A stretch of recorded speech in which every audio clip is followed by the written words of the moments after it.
Alright, what's going on, guys? Back at it again with a new video.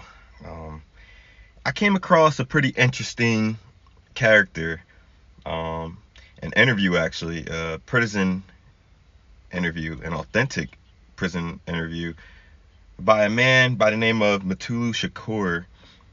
He happens to be the stepfather of Tupac Shakur, the famous artist and activist. So, that connection right there alone should tell you guys a little bit about this individual. He was very unique, in a sense. A little description about Mutulu Shakur. He was a new African activist and a member of the Black Liberation Army who was sentenced to 60 years in prison for his alleged involvement in a 1981 robbery of a Brinks armored truck in which a guard and 2 police officers were murdered. And the reason why I say alleged is because it goes into what this video is going to be about, is because I understand how this justice system works. The prosecutors manipulating and falsifying and overcharging and amplifying people's cases and charges against them. It's a vicious, evil system, and that's that. So I always, and then you have juries, who are manipulated and picked in accordance to how the prosecution wants the case to be swayed. So the entire system, is kind of dictated and manipulated from the beginning of the charges being pressed. You have law enforcement who manipulates, evidence, and this happens time and time again. There's plenty of evidence out there that substantiates this claim of just prosecutorial and the justice system at large misconduct. But that's for another that's the topics for another day. So we got the case facts of Dr. Shakur. Again, he was charged with conspiracy to aid bank expropriation. He was charged under U.S. conspiracy laws known as Racketeer Influence and or Corrupt Organization, or RICO laws. 8 counts.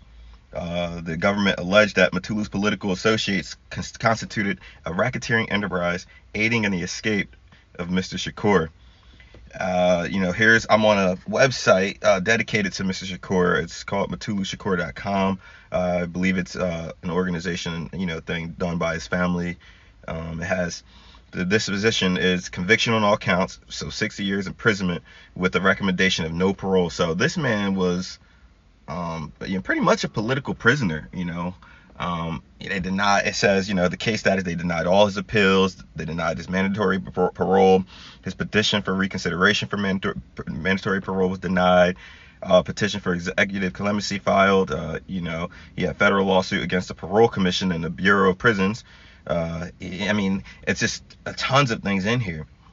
They have the issues raised at the trial where evidence which was illegally seized was allowed to be present by the prosecuting attorney. Explosives were allowed to be presented in evidence despite the fact that there were no bombings charged against Mr. Shakur. And there's, again, I'll link the website down here for you guys to check out.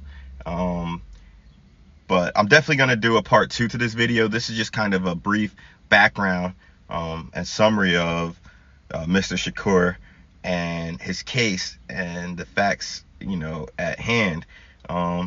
Part 2 of the video is going to dive into what Mr. Shakur was speaking about in this interview, and I highly recommend all you guys to check it out. It has 11K views on YouTube. I'll link it in the description below as well. But it's a very interesting discussion, for sure. It's authentic, it's not propagated or manipulated. It's just a pure raw prison interview. But I'm gonna go and do the part 2 of this video, and we're gonna dive into exactly what Mr. Shakur is talking about, and I'm gonna give an analysis on the topic at hand as well.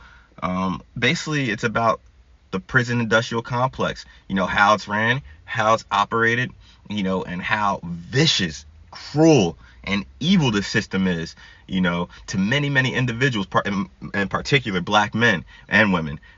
So stay tuned, look out.